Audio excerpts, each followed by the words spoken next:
What's going on, boys and girls? Welcome once again to the Kayak and Beers podcast. It's your boy Armando. Don't have another can of beer. Again, I am drinking out of a bottle today. I can never figure out where the camera is. Here we go. Henneken. This is a funny story. So I lived in Puerto Rico, and in Puerto Rico, Henneken is a big deal. So I moved to Texas. I'm going to start off this segment talking about beers, just if you haven't noticed by now. So I moved to Texas. And the first time I went to a bar, I ordered a Henneken, and it tasted like crap. And I didn't know, mind you, when I moved to Texas, I hardly knew anybody here in Texas. I hadn't met my wife yet. And I asked a couple local people, and they're like, no, Henneken's a piece of crap here. I'm like, that's weird because it tastes awesome where I lived in Puerto Rico. Anyways, I met my wife a few years later. We got married, and I took her to Puerto Rico for vacation. And again, I was like, fine, I'm going to drink a nice Henneken because, again, for whatever reason, over there it tastes amazing.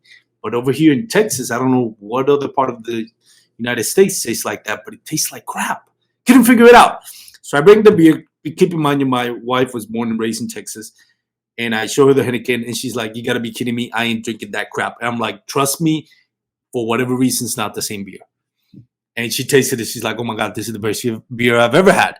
So somebody brought me some Henneken from Puerto Rico, and I am super happy about it. So if you don't like Henneken, and if you ever go to Puerto Rico on vacation, order a Henneken. Trust me, you won't be disappointed. By the way, this is not a Henneken sponsor podcast.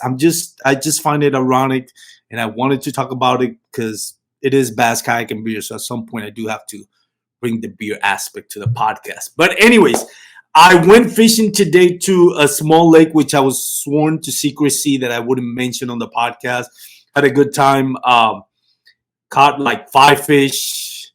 No, I caught like 6 fish. And I was really excited because I thought I was going to have good footage to at least, put a nice video on YouTube. And turns out my cameras by 10 a.m. were shut down because it was so freaking hot.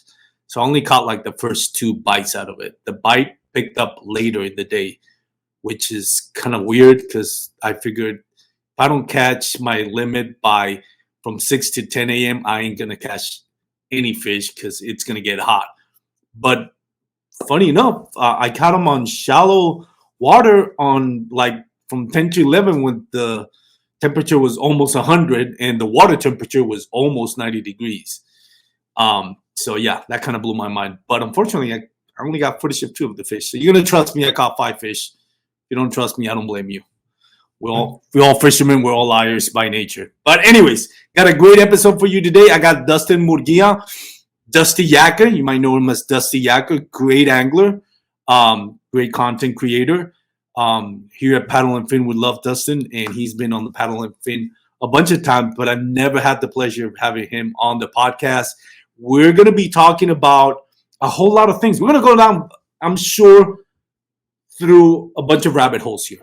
But mostly it's going to be kayak fishing and how he got into kayak fishing and kind of like the love-hate relationship we sometimes go as content creators and as competitors when it comes to kayak fishing. There's a big difference just being that weekend guy that takes the kids kayak fishing, once or twice every 3 months to a guy who kind of like does it constantly and for a living and competes in tournaments and has to put content and has sponsorship responsibilities. Whole different ball game. And we're going to be talking a lot about that. Hope you enjoyed the episode. In fact, I know you do. If you don't like me, you're going to love Dustin Yakker because he's an awesome guy. So before we go into that, just a reminder, sponsors Douglas Rod. Go to Douglas Outdoors. Check out the full lineup of LRS, X Matrix, and fly fishing rods. Oh, and I almost forgot. I am going to be in ICAST. So this episode is going to air Tuesday, the morning that ICAST opens. So if you follow me on Kayak and Beers on Instagram or TikTok, I just opened a TikTok account. Not thrilled about it, but, sponsorships or whatever. You can message me on either TikTok or Instagram, Kayak and Beers again, either account. Message me, tell me what you want to see from ICAST, and I will do my best to get information out there. I might actually do some live events. So if you message me on Tuesday, Wednesday, Thursday, and Friday, those are the 4 days, message me. I will try to do a live on Instagram, and we can both, you and I, go check out that product that you want to do, and we'll do it live on Instagram. How about that? So again, message me. I'll try to keep up. I don't know how many of you are going to message me, but I'll reply and we'll set it up. And again, if you don't want to do the live thing, just let me know what you want to see from my cast, and I'll try to figure it out for you, okay? So anyways, quick Waypoints commercial, and have Dustin join us right now. Dusty Yakker, how you doing, man? I'm doing excellent. How you doing tonight, man? Excited to have you on the show, man. You've been pretty much on every paddle and fin show it's in mine, so I'm excited to have you. Well, I don't know that that's technically true, but I think I've been on the paddle and fin platform twice. Really? So, only twice? Feels like it'd been more. It could have been 3 times. I'm not quite sure, but regardless, we're here now. So let's have a good night. So how's the fishing been for you lately? Well, that's a great question, and the answer is not good, because I haven't been fishing in close to 2 months. Really? Yes, and that's purposeful. That's something that I'm enjoying. I mean, to make a long story short, because I'm sure we'll probably get into these things a little bit later with some of the other questions.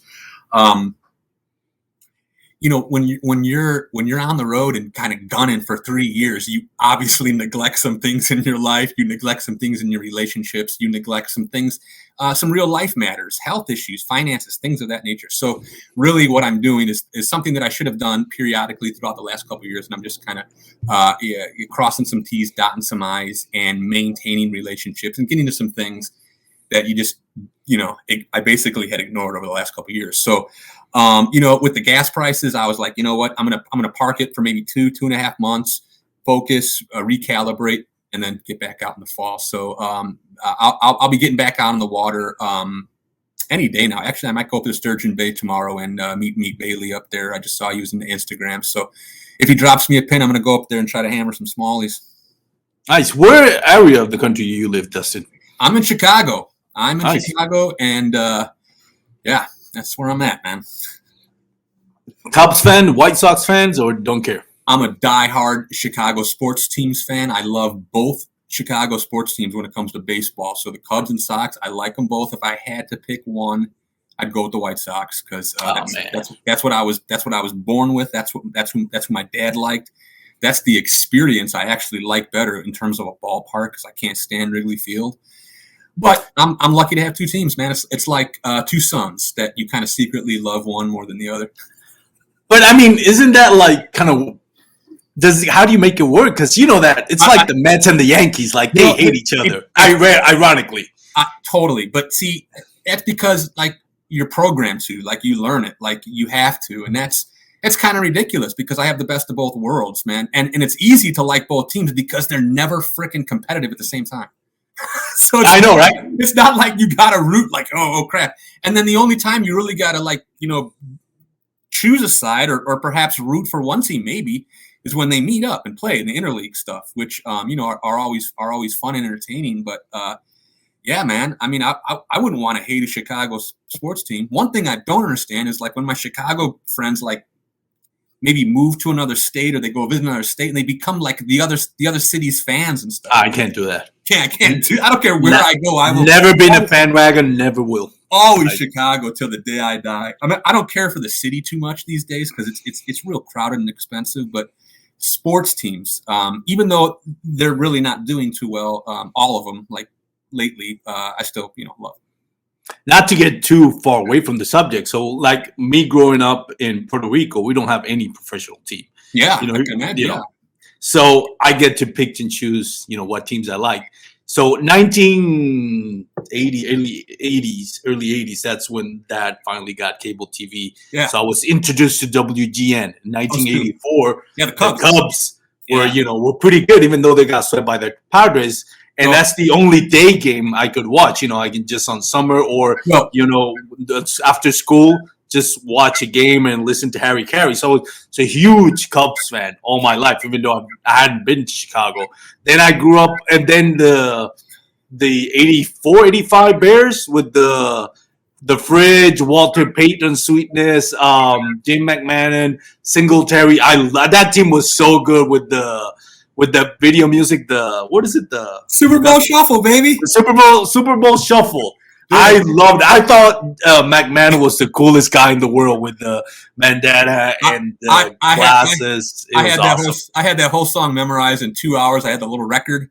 I loved it. I grew up in Chicago, so the 85-86 Bears was a phenomenon. And people, even though I was a boy, I was maybe 9 or 10 years old. I'm not quite sure, but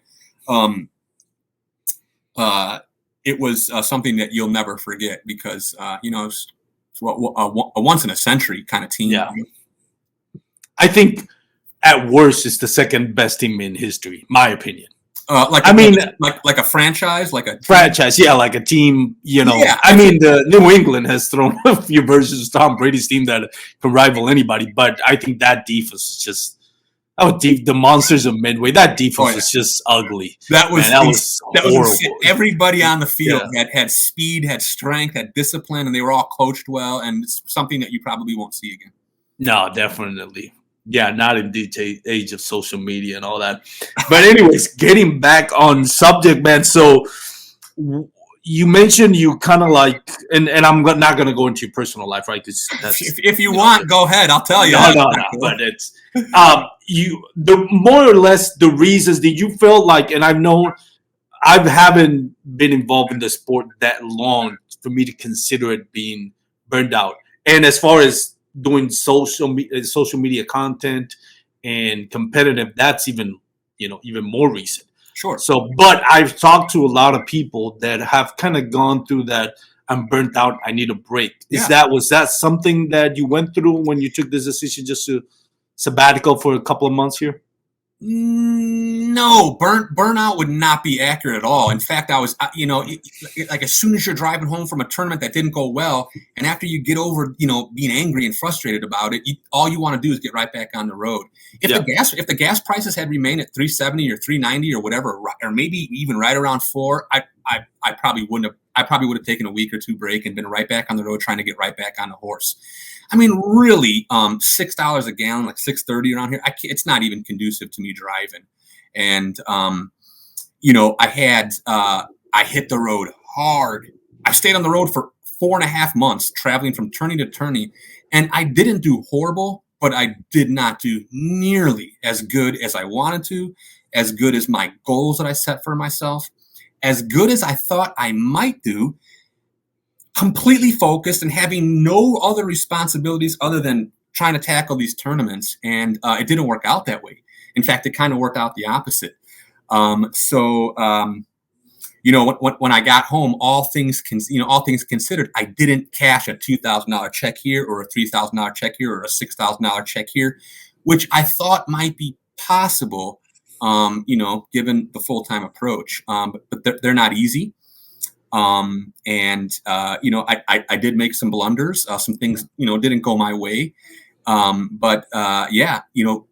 you don't make a little money, things can get, pretty serious real quick. So, I'm pretty much, I don't have any kids. So when I was teaching full time, I was able to save up a bunch of money. And, for a long period there, I did very well. I won some considerable money and won a lot of kayaks and was able to put up a fishing account full of money that, and a little bit of savings account that I'm, using right now to, try to do that. So, the break now is just kind of a smart, healthy thing about refocusing and recalibrating, catering to some things that are truly important, and then being able to get back out there with all those things settled, which will, make me a more focused angler. Fill me in on what is the stress level of needing to have like well, it's funny because if there was a universal way to answer that, that's fine. But you're talking to like a. Well, go ahead. Let me let you finish. Well, I'll give you an example. I fished, national trails. I only fished 3 this year, but I don't have the stress of like I need to bring a check home. For the most part, I'm going like I'm probably gonna skunk. Yeah. I'm just there for kind of learning. Cutting my teeth. And learning from the quote unquote pro anglers out there, and then Yeah. see where that takes me. Hopefully it'll be good enough one day to cast consistent check. But for you that are out there, and like you mentioned, you're like, not catching a $2,000, $3,000 check kind of puts you behind, kind of quote unquote behind the eight ball. What's the level of stress there? Well, there is a level of stress, but to kind of clarify things, I'm not like hyper dependent on the check. I mean, I have some cash and there's some income coming in. I mean, I don't want to paint, some crazy picture, but mainly, Armando, I think and that's something that I feel much better about now because, like I told you kind of before in the green room, there's some things that I had to kind of undergo and think through. But most of that stress was self-made. It wasn't being. I didn't have the right attitude. I wasn't in the right mental space with the way I approached the things. And a lot of the stress and a lot of the frustration that I personally experienced was of my own doing. It had nothing to do with how the tournaments went or what the end result was. Because really, ultimately, the big picture is I wasn't depending on the checks. And here I am traveling the country, fishing premier lakes, having the time of my life, doing what I love. And there's really nothing to regret about that. There really shouldn't be stress that you put on yourself outside of the normal stress of a long trip on the road, being away from home for months, the diet, the constant organization, the early days and the late nights, and just the go, go, go, go mentality. So there's some reality there. But my point is I think that that's normal. That's just stress you're going to have to deal with. In fact, you should be grateful about that stress because you're alive and you're able to get through it. I mean, these are things that they shouldn't be hiccups. That had been hiccups in the past, but now I think I have a better approach on it. So there's going to be normal road stress. I mean, being on the road and doing that grind. I mean, anybody will tell you from the pros to people like me. There's a reality to that, and it takes its wear on you physically, emotionally, and mentally. When you started, let me ask it this way: when did you decide, I'm going to quit my job as a teacher and focus full time? How long ago was that?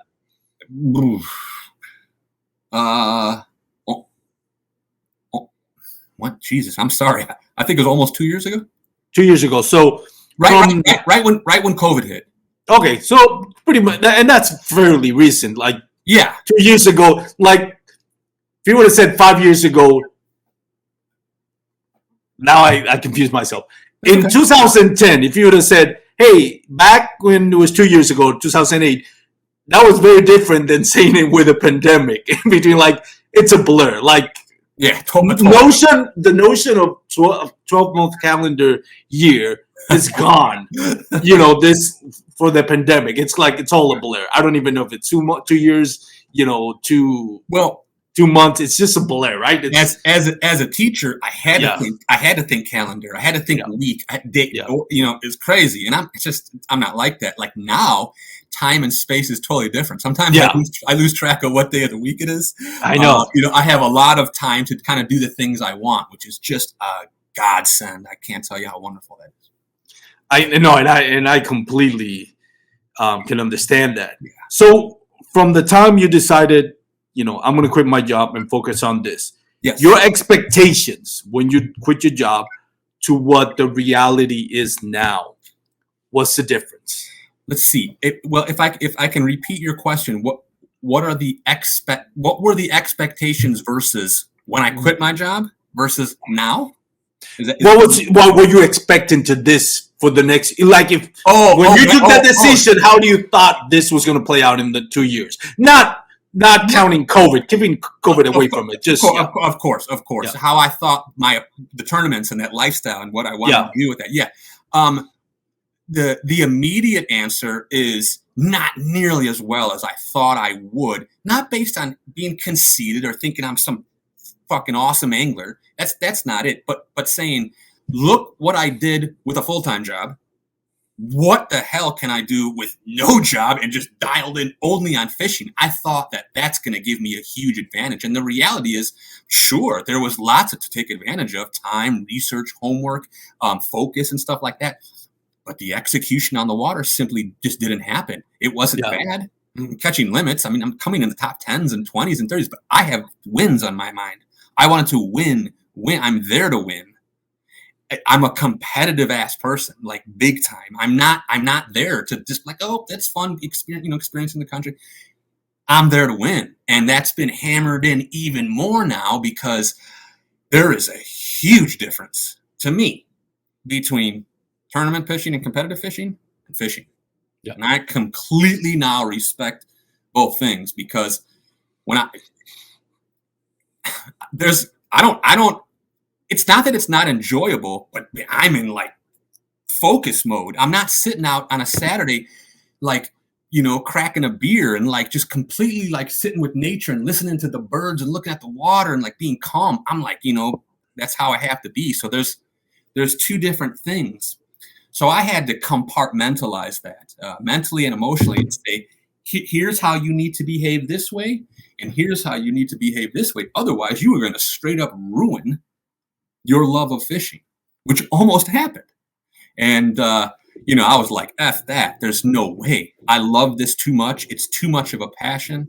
My connection with nature is necessary for my well-being. So I need to be able to get to these places for me to live my life the way that I want to live, and for me to be the best version of who I want to be. So all in all, the expectations weren't met, but a whole new series of how to think, how to act, how to behave, how to, approach these kinds of things have now kind of come to me in a healthy way. So I kind of got to take the good with the bad. What, if you can pinpoint some of them, doesn't have to be all of them, but what are the things that you learned and have adapted to now versus when you started? Gosh, I knew I should have written some of these things down. No, it's okay, because once I start, I could just go off forever. I just think some of the key characteristics you associate with maturity and sportsmanship.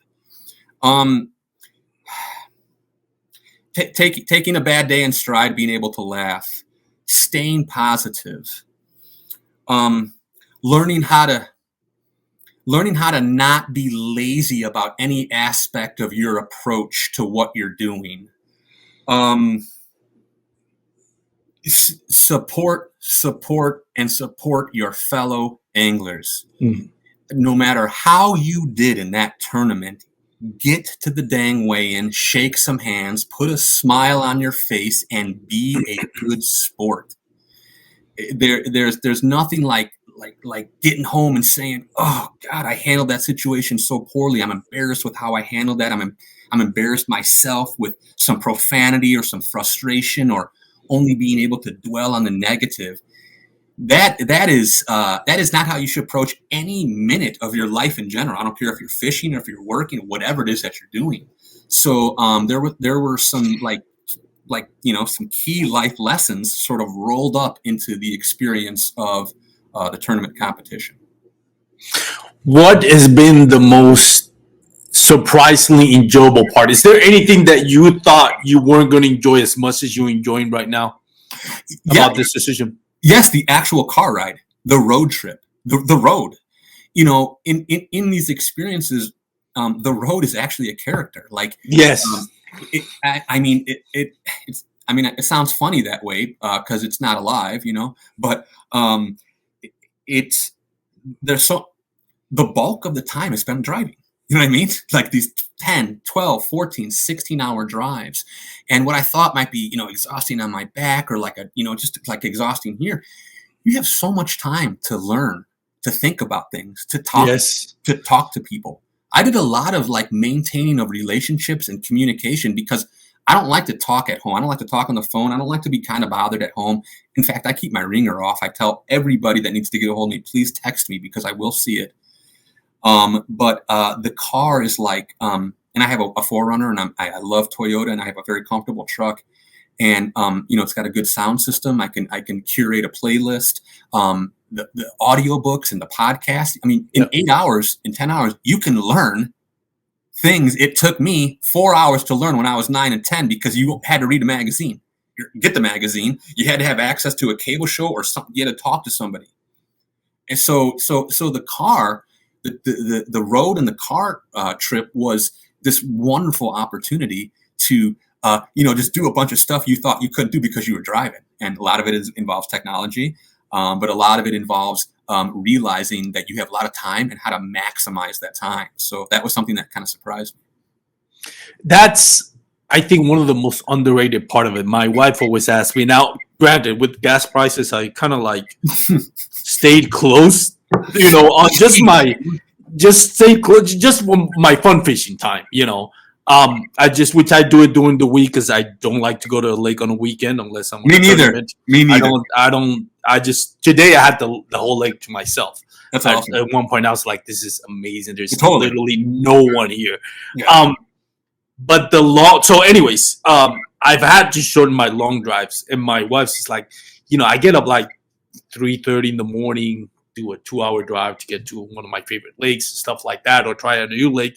My wife's like, why do you do it? It's like, that car ride is just like a reset button. Like, sometimes, for the most part, I either listen on the way to the lake, I'll listen to a podcast, usually kayak fishing podcast, or what's the name? I forgot the name of his podcast, but now I forgot the name of his. Anyways, okay. There's so many. It's hard for me to dial into. Anyways, KBN.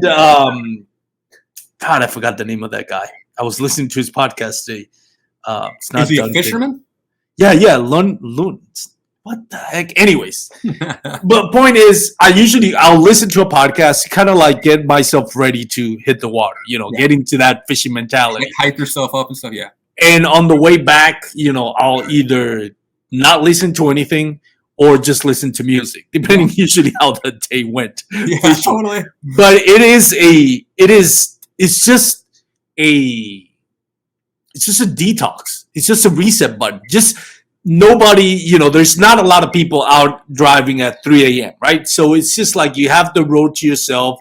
It's kind of dark, so there's no distractions, and you kind of like just have time to think about anything and kind of sort yourself out, maybe of a bad day you had, not necessarily on the water. Maybe you just had a bad day in general. Maybe you had an argument with a loved one. Maybe you had a bad experience doing at work or something like that. And that drive usually just kind of like helps you, put things in perspective. Well, what it does is it reinforces your notion of how valuable time is and how to utilize that time. So it's a good just kind of reinforcer and reminder that there's things that you can do. Not to mention seeing the damn country. Yes. Seeing the dang country. This country is beautiful. It's awesome, and it's big. There's tons of ugly stuff, and obviously there's some parts that are less desirable than others. But I mean, by and large, I mean, it's a resource. It's something that you can use, for me, I'm addicted to the open road.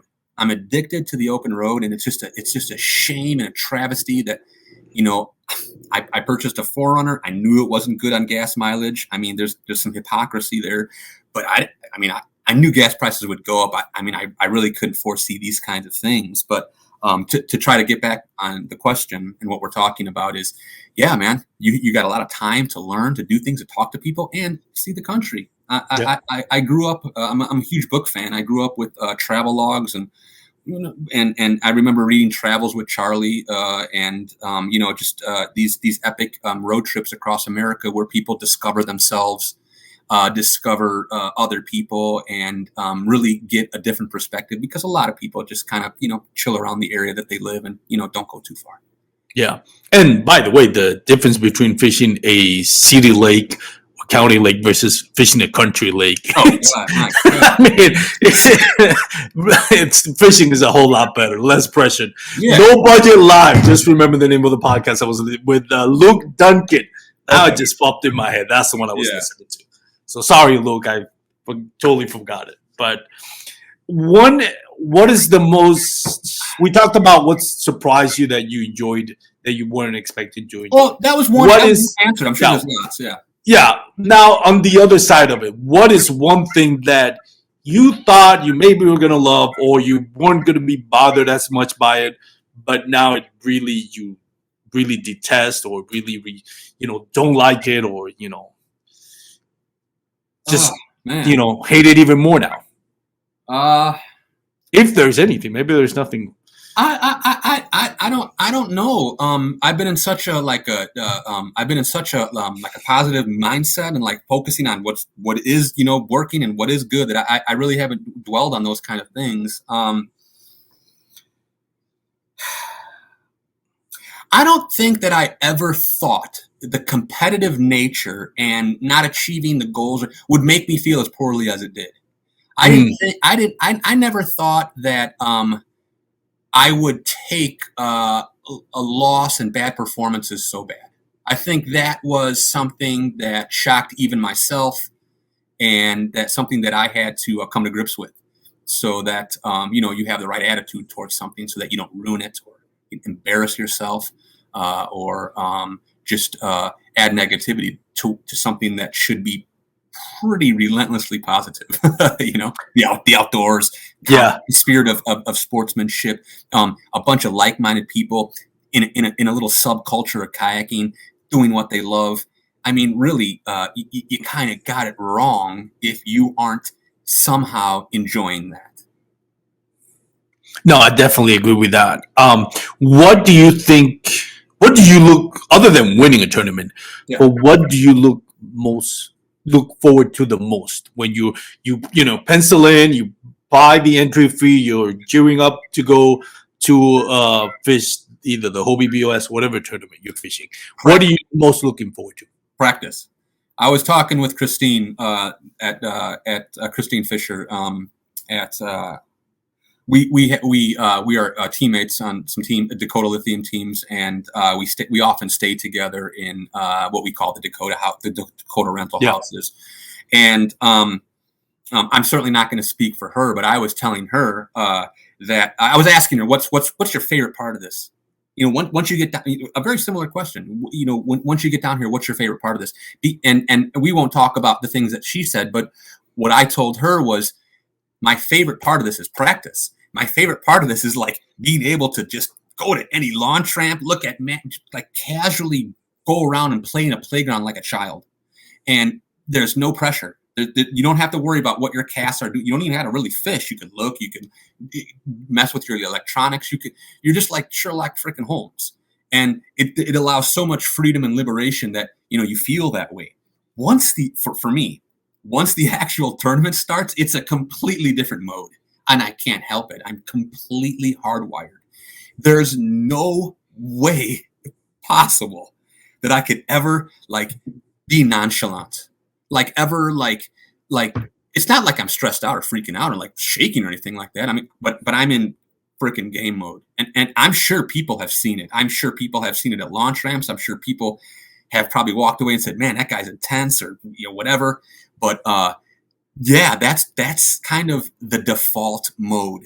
And even though we talked about a lot of lessons learned, there's something that's reinforced. I kind of had to adjust. What I had to do is not lose that focus. As much as I don't like getting worked up and like getting letting that competitive thing overwhelm me, I still fish good with a chip on my shoulder. I still like swearing. I still like that's what I do out there. I swear to myself, not crazy, like screaming. I get what motivates me and what helps me focus and dial in is come on, come effing on, let's go. That's what I do. It's very intense. So, that's some emotional real estate, and that'll take something out of you. So to answer your question, what I love is the practice. I love getting down there and having 2 or 3, maybe sometimes even 4 days to just breathe and soak it all in. One of the, touching on something that you said, one of the things that I find interesting, and keep in mind, national trails kind of like this been only the last 2 years I've done it. Sure. And one of the things that, like, we were talking about sports, I'm a huge sports guy and all that. Yeah. Kayak fishing community is what it is. It's a great community. You see people like yourself, meeting people like you, Christian Fisher, you mentioned, Gio, Guillermo Gonzalez, Matthew Scott. There's a whole bunch of lists of people that I can mention that are just great to meet, right? And you Absolutely. feel like you root for them and all that. And one of the things that when I'm on the water, and this is a balance that I don't know that it's not always easy to kind of navigate. But to me, if I'm on the water, like, and the day that I noticed that this started was I used to fish just local trails, Slay Nation tournament series here in Texas. It was just, kind of like a bunch of guys and girls, that were just kind of like starting off. Some of them are really good. Matt Biles, Matt Wallace, and a bunch of others. Christian Cooper, who's also fishing there. Great anglers, not national level anglers, but great anglers themselves. But it's much more of a buddy thing. Then I remember the first time I go to a tournament and I'm out there, at the captain's meeting, and I see Mark Pendergraph, who had just won the Possum Kingdom, the Bassmaster Kayak Series National Championship, the first one, hence the nickname Possum King. And I see, oh my God, I forgot his name, Brian Howell, who had just been on a tear on the Hobie BOS, and I think at that point was actually leading the Angler of the Year points at that point. And in my mind, the first thing I thought is like, oh yeah, this is not the good old boys club. This is real. And I remember, now I have the huge amount of love and respect for both Brian and Mark Pendergraph. Mark and Brian are one of those guys, and when I'm there, I just, I not shake hands. I give them a bro hug. I wish them the best because I really genuinely love those guys. Yeah. But I remember being there, and in my mind, I was like, something switched that I was like, when the line starts in, Brian and Mark are not my friends. Are not my heroes. Are not the people that I look up. It's the people that I want to beat. Like, I was like mad at them. And again, that's just me putting myself in that position. And it turned out I got second place just by a hair. Mark Pendergraph actually won, which is actually, people call him the Possum King, but he's actually even better at Lake Fork. So I lost. I got second place. I got a few inches above Brian Howell. And it's, again, once line's out, it's like bro hugs again. I love these guys, and I do love them, and I look up to them. Yeah. But once I'm on the water, that day, it was like, oh, it might be a local, but I got national. Like, I got some names that I want to put on my belt that I take down. And that's just me pumping myself and gearing myself for, like, hey, you know what? I'm paying the entry fee. Might as well win some money, and might as well take some names with it. Well, and it's not everybody is that way. What are your thoughts on that? How are you like in that aspect? You said it perfectly. Not everybody's like that way. What I've learned and what I've seen and what I kind of can observe is that people are different in their competitive approach. I kind of talked about it earlier. What sets me in competitive mode. And one thing that I can tell you for sure, it's definitely not other people. I could care less who's on the leaderboard. I could care less who's actually fishing. I respect and admire, and I'm certainly familiar with some of the caliber of these anglers that I fish with, and I know they're phenomenal anglers, and many of them are at a level that I'm certainly not at. However, that never was an issue. That was never a problem. I never succumbed to any kind of intimidation. When I fish against Mike Iaconelli, I'm not like, oh man, that's Mike. It's a person that makes up the number of people on the actual leaderboard. Every single battle or anything that I position is Dusty versus Dusty, me versus the fish. And that's actually a good thing. That's actually kind of how it's been since I started. I never would, I'm never gonna get into it with I have gotten into it with another angler, but it's usually over petty stuff. Like, we're 6 feet apart, or it's like, dude, come on, give me some space, or, maybe a social media gaffe, one or something like that. But for the most part, it's all Dusty versus Dusty. It's me. Like if I'm going to get mad at myself, I get mad at myself. If I'm going to, be happy about myself, it's happy about myself. It's never, you're never going to hear me talk about other anglers or demean them or somehow, you're just not going to do that. You're not going to see that. So my competitive disposition is, it's me versus me. It's just me versus the fish. That's it. Don't think about it, who you're fishing or who's on the leaderboard or what big name is this or that or how many points they've won or what they've earned. I mean, that's completely irrelevant. But like you said, everybody's different. So for you, the motivation is like, man, these guys are sticks. These guys are hammers. It's going to be awesome beating them. That's my motivation. And then as soon as the competition's done, you're drinking beers with them. You're hugging them, and it's cool like that. And just to clarify, it's not that I'm rooting against them. It's not that I wish. Like I always say, if I'm in a tournament, if I ever win a tournament, I don't want to see all those big names get skunked. I want to see them put great numbers because I don't want to. I want to say I beat them at their best, And again, that's just me. Yeah. I don't want to say like, oh well, I don't want to have that lucky win. I want to have like a win. You beat Cody Milton when he was pulling 100 inches. Good luck, But that's what I would like for myself. And again, it's not that I wish him bad or I'm going to do anything to sabotage. No, I'm totally happy to lose against them. But it's just that motivation. Everybody's different. It's just like, to me, being kind of like the new guy and the way you mentioned it, having a chip on your shoulder. Everybody's different. Yeah. Because everybody, somebody like Christine Fisher, who's already one of the best anglers in the world, her mentality is going to be different. She's already one of the best anglers in the world. Jordan Marshall, Russ Snyder, Cody Milton. When you look, go ahead. Yeah, but I know Christine, and she's got a lot of humility. She would never say something like that. She's the best angler in the world. Oh no! But you know it, and you're not like. I mean, you're not looking at somebody. And I don't know for a fact that I'm just mentioning some of the best names out there.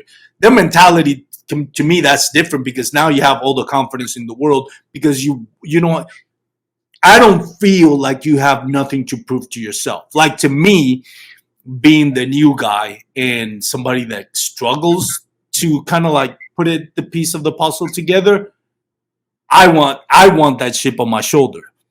I never want to be complacent. Complacent with who I am as a competitor. And the way to achieve that is I see those big names. I want to beat them. Not anything personal against them. It's a compliment. Totally. It's a compliment. You want to beat the best, right? So, it's think of all that's how I see it. I look at the leaderboard. Okay, I want to take all these names down. Think of all those guys that couldn't win a championship because Jordan was in the league. You're just not going to win it when they had their shit together, their team together, and all that stuff. And when he retired for a couple, played baseball for like a year and a half, that's when some guys got their rings. You know what I mean? So yes, you want to beat the best, and that is healthy. That is a healthy, competitive thing, and it's good to be that way. You just have to bridle your competitive zeal. You have to rein it in a little bit. Exactly. And that's a learning process and something I did for the last 2 or 3 years, and I'm kind of glad I went through it. Yeah, and that's if you ask me 2 years from now, probably my motivation is probably going to be completely different. Maybe it will, maybe not. I don't know because I haven't got there yet. It could be. You have to open yourself to, like you mentioned, to learn and adapt. Oh my goodness! You can't just go into this thinking. I can't go into this thinking. Oh, I have all the answers, and I'm going to stick to this because this is who I am, and I cannot change. No, completely not. At least not for somebody that's starting off. You got to I'm going to this with a plan, but also with an open mind that I may have to adjust my mental part of it, my emotional part of it, my lure selection, everything. Perfectly said. Because my advice for would-be anglers is to stick with what they know. Stick to some fundamental basics. I mean, less is more when you're dealing that way, but be open to learning. Be open to new techniques. Be open to on the water investigation and a lot of these nuances that make up our sport because you'll never know it all. Things are always changing. You're never, you might master your home lake. You might be comfortable on this lake or that lake, but there's always new opportunities, and there's always changing circumstances. So that's a good attitude. What has been your proudest moment for you as a competitor?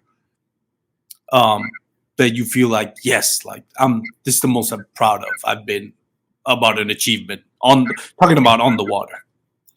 On the water?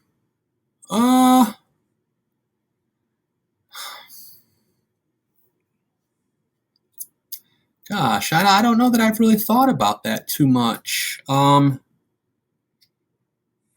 you want it to be specific to a tournament situation or just like on the water fishing?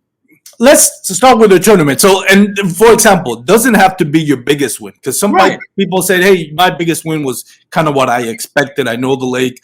I know what the lake produces. Yeah. I'm familiar with it. I'm not surprised I win." Well, it could be that. It could be that, but it also could be I got skunked the first day and I could have just packed it in, but the second day I put the biggest bag of the day. It could be different. Yeah. No. But I think the specific answer to your question is last year, even though I didn't win. I mean, I'll say that I choked. I'll say that I like kind of like flopped a little bit. I mean, maybe other people don't see it that way. I mean, I certainly tried. I mean, I got a limit. I mean, I did all I can do for 3 days in an area, which is very tough. But I took home a really nice check and I qualified for the Hobie Worlds. So I think that's probably my proudest moment is qualifying and representing the United States of America in the Hobie Worlds competition, wherever they're going to announce it's going to be in 2024, 2023. So that's probably my proudest accomplishment. And you know what? I don't even think I ever had a chance to think about that. I think right now you're making me think about that for the first time. Well, you're welcome. No, I'm just kidding. What, going on the other side now, what do you think it's going to be like the lowest of the lowest when fishing on the tournament you've been? Okay, and I'm sorry to make you. I probably should have started with that one, ended up with the second one. That way, kind of go into a good note. Well, I'll remember. I'll never forget it. There was 2 instances. One that was more high stakes but not as bad, and one that was less stakes but bad. And the bad was Hobie BOS 2 or 3 years ago at Lake St. Clair, where I came out smoking, just smoked them on day one, 98, 99 inches or something, catching giant smallmouth on top water. We were filming it. It was incredible. It was like, oh my, like I had just formed a relationship with Catch. He had the cameraman out there. It was like a gorgeous day for filming. He had never filmed fishermen, but it looked like he was born to do it. And I was rocking 5 and 6 pound smallmouth on a top water. He was getting like vintage films of it, and like I was gonna win the Hobie and qualify for the world, and just kind of boom, man, this is some of my first national trails. And then I tanked on day 2. Like I didn't tank. I got a decent limit, and I had the winning fish on 3 times, and it just jumped off. Like they were on. I should have won easily actually, and they just came off. And I got real upset. But the reason I'm pinpointing that, I mean, you get upset anytime you blow a tournament. I mean, most people I know do, I guess. Maybe they don't admit it. I don't know. Anyways, but man, my poor wife. Holy cow. That ride home was like a nightmare, because to divulge a little information, there were some family issues that were terrible. I was dealing with some things. I mean, it wasn't personal, but I was dealing with some family issues that were just out of control, no matter how you look at it for anybody. It was just real dysfunctional stuff. And, I had to dwell on that on the ride home. Like I ignored it for like a week, and I was up in Lake St. Clair just doing my thing. And then I got on 94 after blowing that and I dropped down to 12th place, like out of the money, and I was embarrassed. I did have to go home, but I technically could have went to the weigh-in. Had I won the thing, obviously I would have went to the weigh-in. But, it was one of those things where like, you handled it wrong.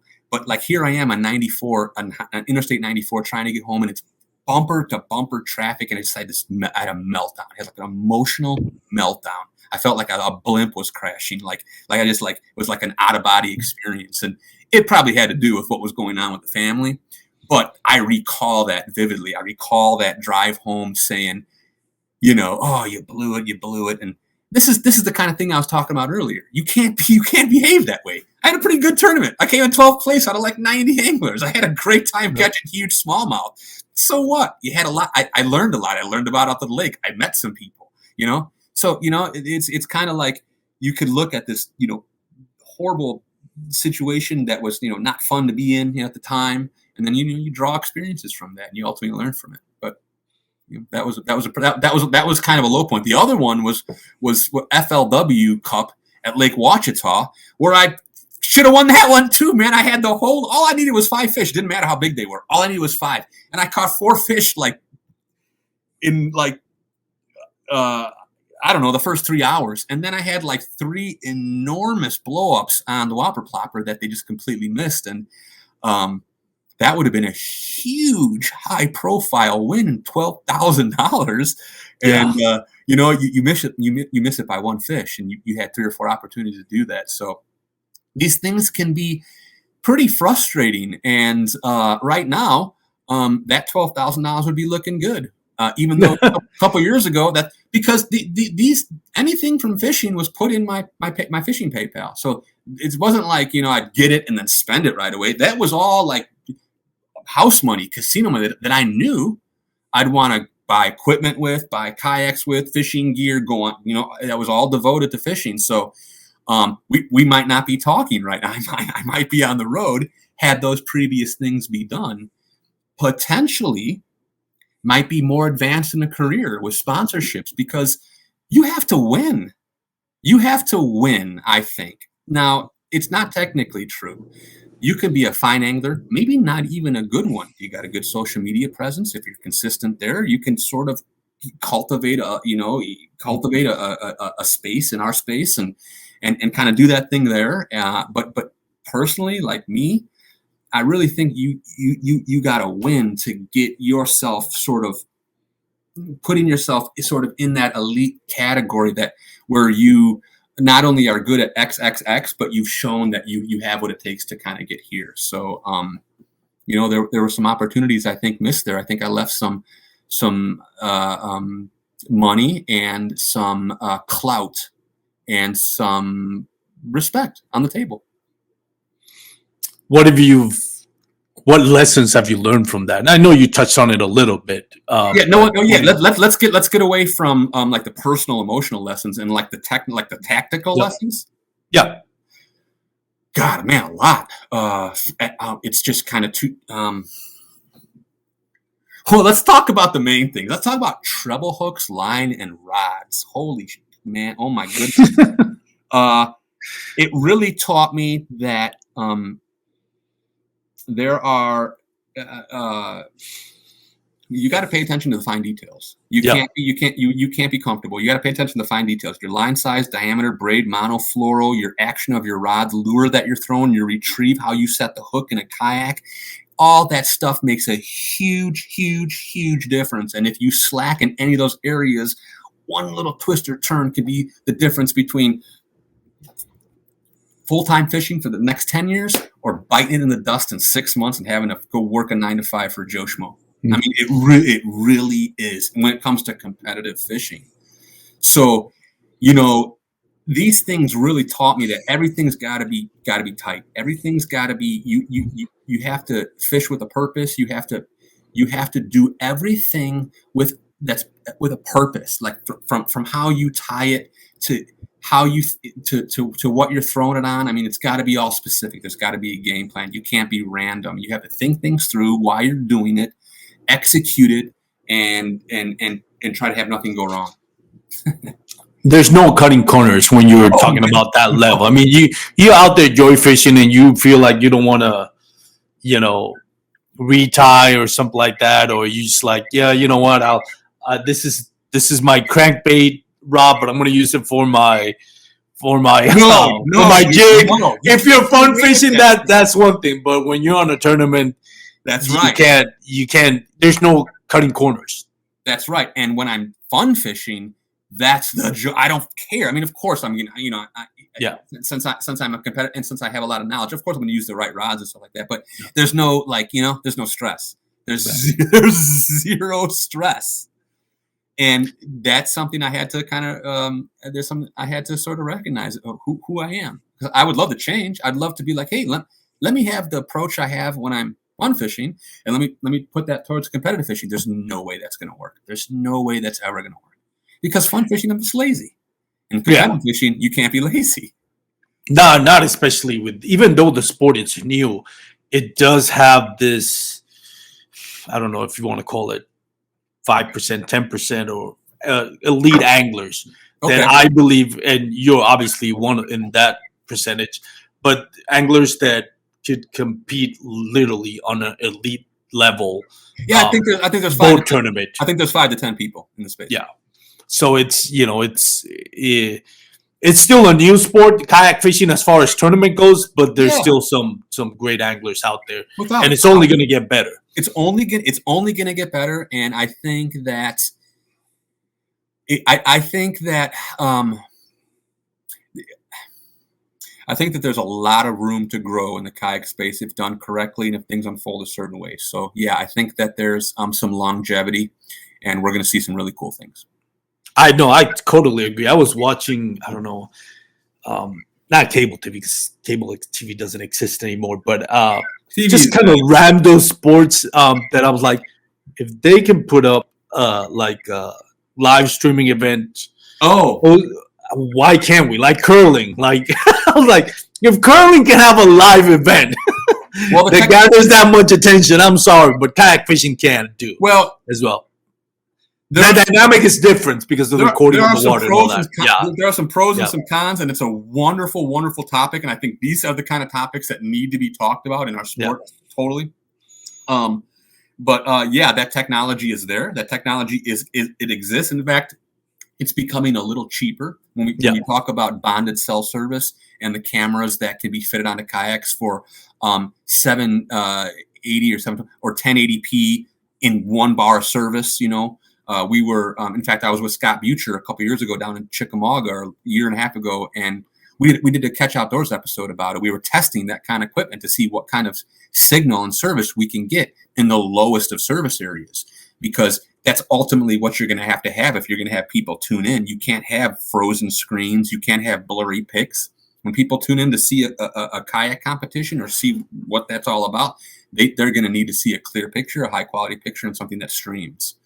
So we were actually doing that, and I think a lot of people are in agreement that it's that kind of exposure that can really attract a lot of people that might not otherwise even know about kayak fishing or take the time to kind of look at some of the stuff that already exists on the internet.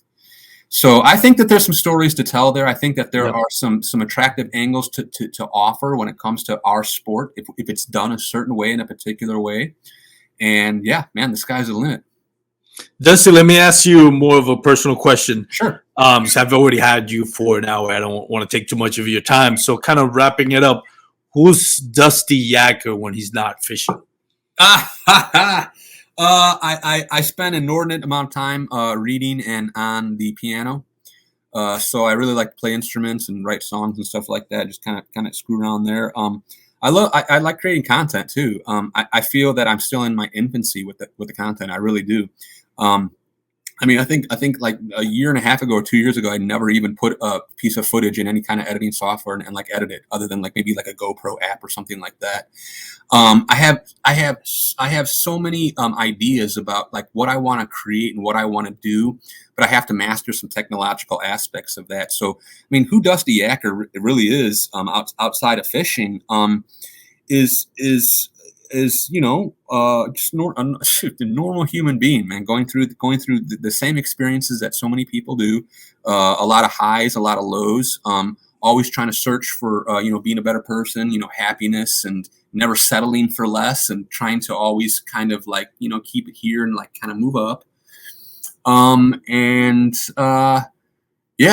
really want to explore more content, more filmmaking, become an even better angler, able to see more places in America, be a good advocate for the sport, be a trusted resource that people can depend on online, and just try to continue to push the envelope when it comes to like telling real stories, man. When it comes to getting into the nitty and gritty of things, getting past the grip and grins, and getting past the everyday, like, here's a big fish. Yeah. I mean, that's great. It's great. I love it. But I think there's so much more that we can learn about ourselves and each other. And, like, kind of like, some more overarching themes about, humanity and togetherness and connections with outdoors and unity and positivity. When I know you were a teacher before you moved into full-time kayak fishing, but business side aside of it, more of in the theme of fun fishing. Yeah. If you weren't kayak fishing for fun, what would you be doing for fun? If I wasn't kayak fishing, or if fishing wasn't in my life? If fishing wasn't in your life, what hobby would you do to kind of keep you entertained? Music, writing, and camping outdoors. Go just traveling. It's cool. When you said music and writing, or just writing music? No, it's a separate. I like music. I mean, of course, I like writing music, but I don't write like sheet music or like anything sophisticated. Just the folksy songs and pop songs and songs that kind of come to me, out of the blue. But I do really enjoy writing. Writing is actually something that I'd like to pursue a little more professionally. Not crazy hardcore, but I would like to write a book. I'd like to write some memoirs. I have a lot of. I've started. I have a lot of different various files and things that I've kind of patched together. So yeah, photography, filmmaking, writing, music, all those kinds of things. And I say this as a compliment, but I hadn't previously talked to you before this, but yeah. I'm not a psychologist or anything like that, but it seems like you have psychoanalyze me. Go ahead. Yeah, no, but it seems you have a very creative brain. Like seems like you have very creative brain. I can see why you would pursue something like writing memoirs or music or.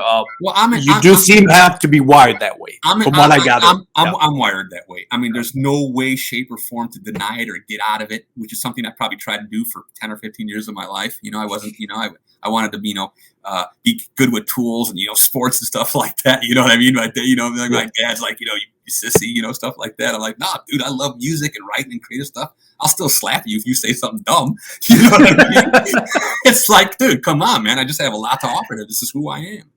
So, that's the overarching theme of what we were talking about. This whole kind of thing, like me, kind of like learning about myself and like learning about different phases of myself and in my life. So one of them is just just loving your strengths and kind of loving who you are and running with it 110%. So a lot of what I want to do in the future are things outside the box, things we're not seeing in content, exploring the uncomfortable, asking tough questions, divulging awkward, embarrassing things, because it's things that every day your buddies and the people that are going through too. They just might not want to talk about it, and it's not in an awkward way or a forced way, but in a way that's good, in a way that's healthy for everybody, in a way that's like fresh and new, because we see a lot of the same stuff. If bass didn't exist, what would be the next species you would target when fishing?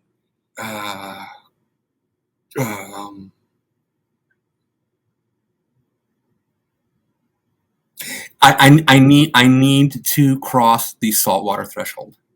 These are all bucket list things. I think I've saltwater fished generically 4 or 5 times in my life, charters when I'm in Mexico or something like that. I need to get into the flats, into the brackish. I need to go offshore with like the salt and the fresh and salty crew in Kayak out in California. I need to go down in the Texas coastline and fish for redfish. So I think that's the answer. I like pike and muskie. I really do. I think walleye are kind of intriguing, but I think the answer to that question is definitely that brackish saltwater stuff that I have not done solo or like gone with like an individual person, like with like their boat out in the bay, or or this or that, or even the kayaks, which is what I really want to do. So the good thing about that is that it's very accessible. I have a lot of people that have already offered me plenty of time. Hey, if you ever want to come down, come down and do that. So I think that's the next frontier, if you will. What's next for Dusty Yakker, both in tournament and content creation? Thank you for asking. In tournaments, I think I'm gonna finish this year up. Listen, I got one more shot at qualifying for the Hobie TOC on Caddo Lake, which, my goodness, that's from when it was announced. I was like, oh yeah, I definitely want to qualify for that one, and I can't believe it. I couldn't even. I was late registering. You know how the Hobie BOS went this year. They were sold out in a minute, and I looking back, I slacked. But I thought I'd have 5 or 10 seconds, and I didn't. I couldn't get into Susky, and I'm heartbroken. I couldn't get into Lake Chickamauga, and even I was on a waiting list. AJ called me and said, "Hey, we got an open slot," and I'd already made plans, and I was like, "Oh, and I can't even make it now." So my season really, these were details I may have not talked about earlier. My season really was compromised, like kind of like right there and then. So I have one shot at getting into this TOC, and that's the Fox River and Appleton event in August. And I really hope I'm able to do that. I don't enjoy Kentucky Lake. I don't even really want to go down to Kentucky Lake, and that's where the KBF National Championship this year. So I think I'm going to skip that. So I'm really hoping I could do extremely well at the Hobie BOS in August. I thought I was going to go to the Lake St. Clair, Lake Erie one. That's actually tomorrow with the KBF, but I just decided not to. And we'll probably wrap it up with a couple tournaments in the fall, and really put my focus on some of the content that we're doing with Catch Outdoors.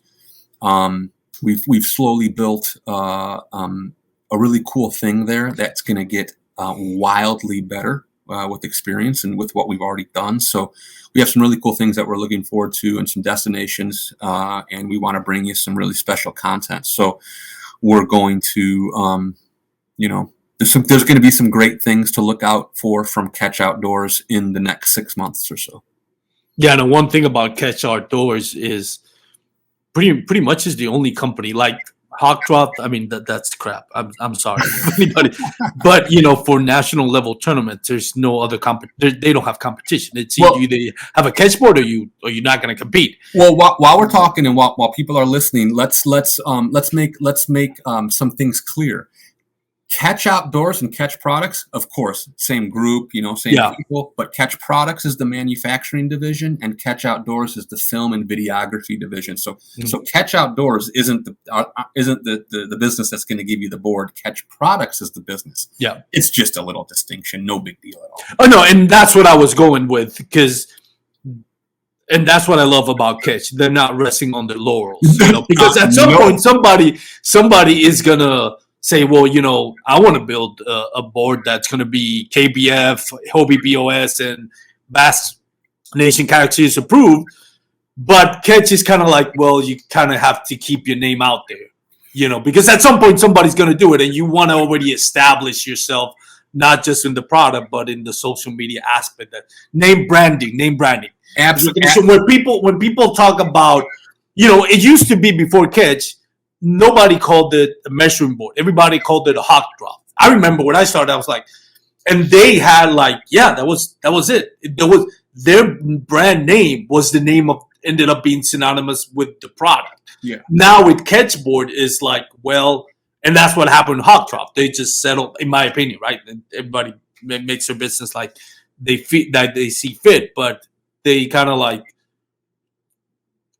they stay with this product that was not good, and now Catch product came out and says, okay, we're taking over now. And now when you talk about that product, when you talk about national trails, you don't say, well, you have to have a metal board. No, they say you have to have a Catch board. Totally. So now it's like, it's the brand name represents the actual product. Absolutely. And to make a long story short, Catch is not stopping with boards. Yeah. I can't divulge details, Yes, I understand. But be on the lookout. We're dropping little clues and hints here. You can certainly follow Catch Products on Facebook and social media. You can follow Duke Westcamp's personal feed. But there are a lot of very, very, very cool things in the mix. And no doubt. We're blessed with a a pretty sophisticated shop with some pretty cool equipment in there, and really, it's whatever you can dream up. We can make. So yeah, so Catch products, love them, and Absolutely glad to see that they're not just, they're still making, growing the brand and not just sticking with what's, not resting on their laurels. Correct. Anyways. Absolutely. One more question, Dustin, before I leave you. I have plenty of time. I'm not worried, but I know you got to wrap it up for the listeners. So just for those, but you had to pick one national event to win. You can only have one. And I know this is more interesting with you because this is your livelihood, right? Sure. So you got KBF. Well, kind of like KBF has the highest payout. Bass Nation Kayak Series has the most media as far as getting sponsored. That gives you a little bit more media than the other two. And then Hobie BOS is more of you beat the best of the best kind of thing. Yeah, it's a no-brainer. It's a no-brainer. I mean, which one for you? Hobie BOS Trail, because you're competing against typically what's considered the in our space the premium competition. I agree. This is not to degrade or to bash anybody else. It's just everybody has different. That's the direct and immediate answer to your question. There's really not much else to say. No, and there's no wrong answer. To me, if somebody's like KBF, hey, it gives me a higher payout, I'd rather win that one. Bass Nation Kayak. Somebody that's looking for sponsorship might say, hey, I'm not going to get paid as much as Bass Nation Kayak Series, but I get to look at Drew Gregory. I get all this media attention. It's going to help me now get more sponsorship. So there's no really wrong answer. It's just what your brand name is trying to accomplish. Dustin, I want to give you a few minutes to thank anybody you want to thank, sponsors, family member, anybody makes your kayak fishing experience happier. Yeah, no problem. I mean, it's kind of rolls right off my tongue, man. We were just talking about Catch. It's a little more than a sponsorship. It's a family. It's a friendship. It's a creative endeavor. It's a whole lot of things. So, I mean, I'm just blessed to have Duke and company to be able to just, mingle with and talk to and just kind of, it's a family kind of thing. So that's just wonderful. And pretty close to families, Dakota Lithium and Stormy out there. I was talking to you a little bit earlier about like the rental houses and the Dakota houses. That is not to be understated, man. Getting down to 14 hours into your trip, and then you're able to go into a lovely room and bed in a beautiful rental house, and you're not even paying for it. These are things that make the whole thing possible. So they're a little more than sponsorship. I mean, these are very meaningful things. So certainly a shout out to Catch and Dakota Lithium, and certainly a shout out to Hobie Fishing, who have provided me with the platforms that I'm comfortable with fishing out, and I really love the stability and the technology of that boat, and it's hard for me to imagine fishing out of anything else. And just a shout out to your everyday American kayak angler, not even American, but your everyday national kayak angler that really makes this what it is. Because without everybody else, what am I going to do? You know what I mean? Yeah. So it sort of takes the whole community. Dusty, thank you so much for taking the time. Honestly, it's been an honor to have you on the podcast. I really, truly enjoyed talking to you. And I look forward to, seeing what you do this year and next and beyond. Yeah. Both in the social media side and also the competition. Wish you the best. You're welcome to come up to the show anytime. Yeah. We'll always enjoy talking to you. So for those, go ahead. You were going to say something else? No, it's great. I like these opportunities. I love talking, man. I'm a talker. I mean, I like it. So, I would love another opportunity to come on the show, and maybe, if I could, introduce some topics I'd like to talk about. Yeah. Anytime. Oh, maybe we can consider that in the future. Yeah. Definitely consider that in the future. For those out there listening, we thank you again for joining us. Hope you enjoyed this episode. I trust you did. Dusty is a great guest. So if you're going to be on the water, just remember, please wear your PFDs. If you're going to have a couple of beers, just make sure you drink responsibly. Stay safe. Totally. Make it back home to your loved ones. Tight lines, everyone. Have a wonderful week. And remember, contact me on social media, Bass Kayak and Beers, Instagram or TikTok, if you want to know about your favorite products. And ICAST is going to be in ICAST all week. So take care, everyone. Have a great day.